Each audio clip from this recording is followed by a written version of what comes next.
I mean, the beginning is stunning.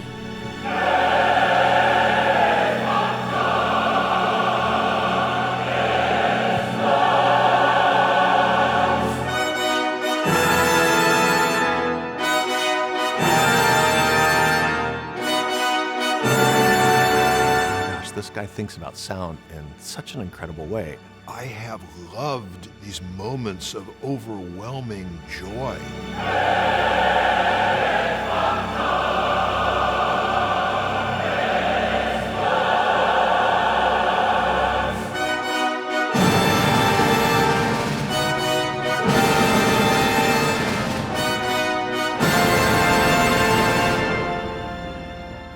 The litany of light and praise be to light of all God's gifts, the first, the word spoken from which the world was made. I mean, already I'm in awe.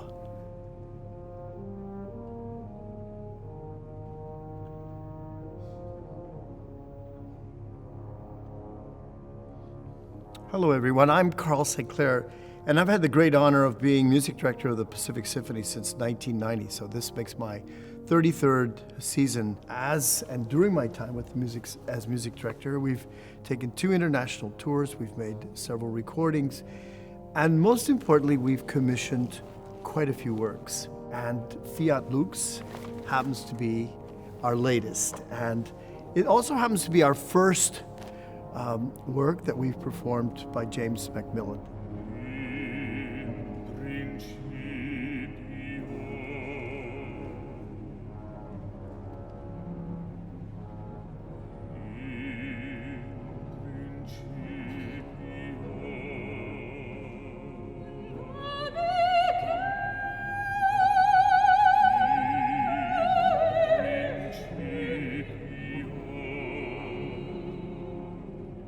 Well, I'm Rob Istad. I'm the artistic director of Pacific Chorale. I've served in the artistic director role for 6 seasons since 2017, and I've been with the organization for over 2 decades.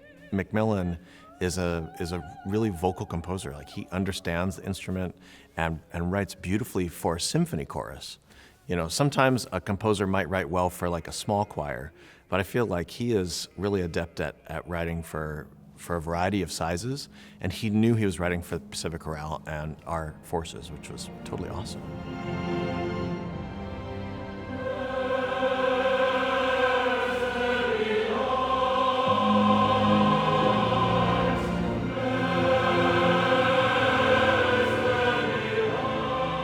I'm Dana Gioia, and I am the poet who wrote the words for Fiat Lux.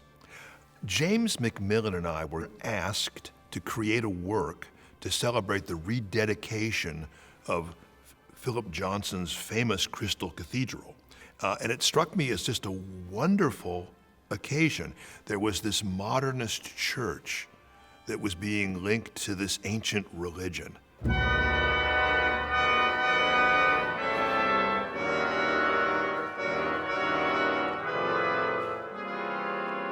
Upon this rock our cross and spire, built in a land of quake and fire. I mean, that has to be a hymn. I mean, that has to be in a traditional sense of that word, hymn.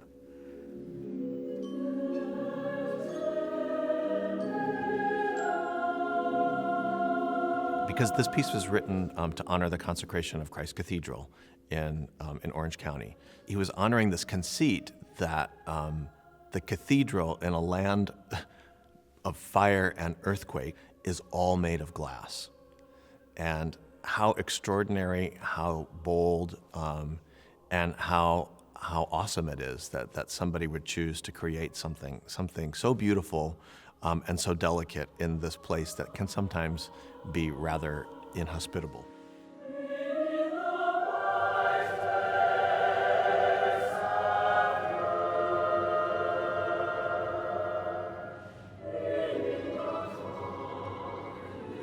I tried to create a text that was both ancient and contemporary. MacMillan has done, I think, an extraordinary job in this piece of creating this liturgical piece that's covering some very familiar ground. I mean, the creation of the world is something that composers have been dealing with since the Renaissance. If nothing else, think of Haydn's The Creation.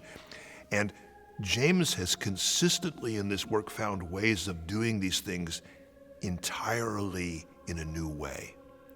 The work is both magnificent and constantly surprising.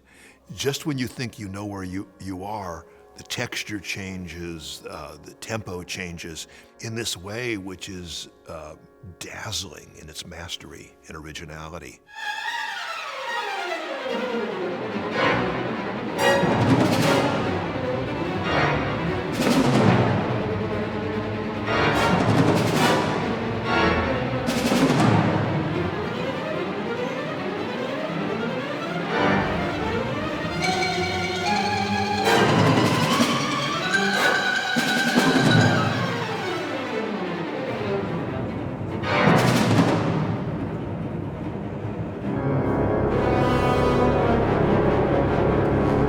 My name is James MacMillan. I'm a composer from Scotland.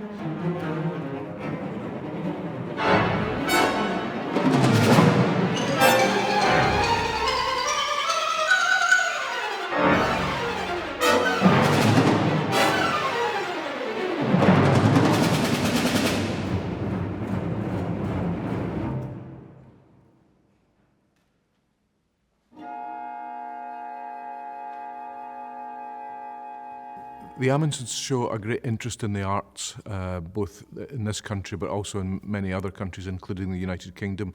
And it was through them that I found out that the Pacific Symphony Orchestra also commissions a lot of new music and has a commitment to it. And the relationship began in earnest about 4 years ago when I came over to California and met Carl St.Clair. He showed me around this wonderful hall. I spoke to Dana Gioia, the poet, who's written me this wonderful text. So it was then that the relationship began to grow and to cement itself in connection with this new premiere.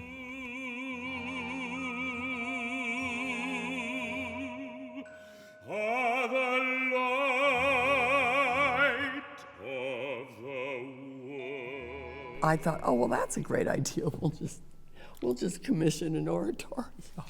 I'm Howard Amundsen. And I'm Roberta Green Amundsen.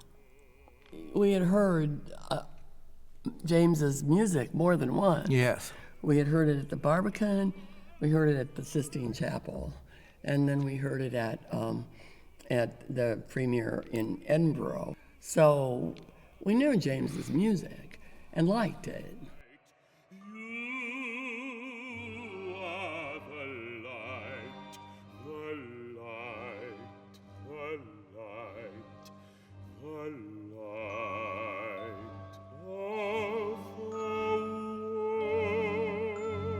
I mean, he really uses the time and the space and the sounds and the atmosphere to accentuate the meaning of the text.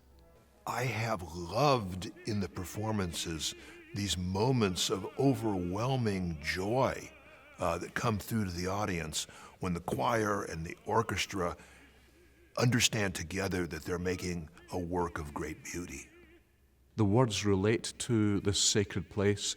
Yes, it is Christ's Cathedral, but it could be any sacred place. And Carl St.Clair, in discussing this concert with the audience, said that this hall becomes a sacred place because music is a spiritual art form.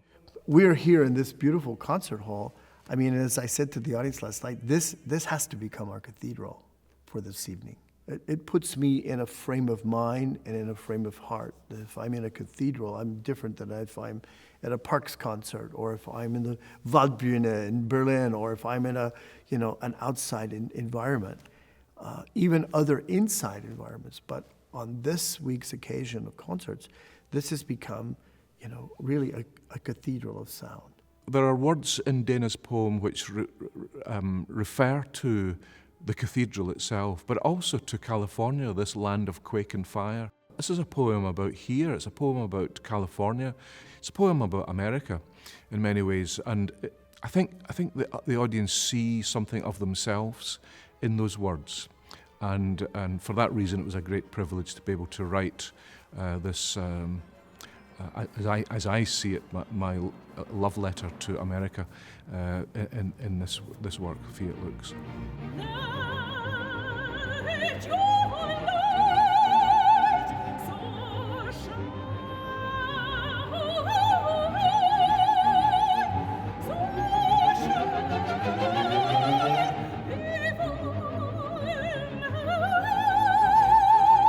When everybody is singing in unison and in different times the word Amen, Amen, Amen, Amen, it's just, for me, it's in a very special way riveting and elating, so that I really feel like I could shout that as loud as I could and it would fit right in.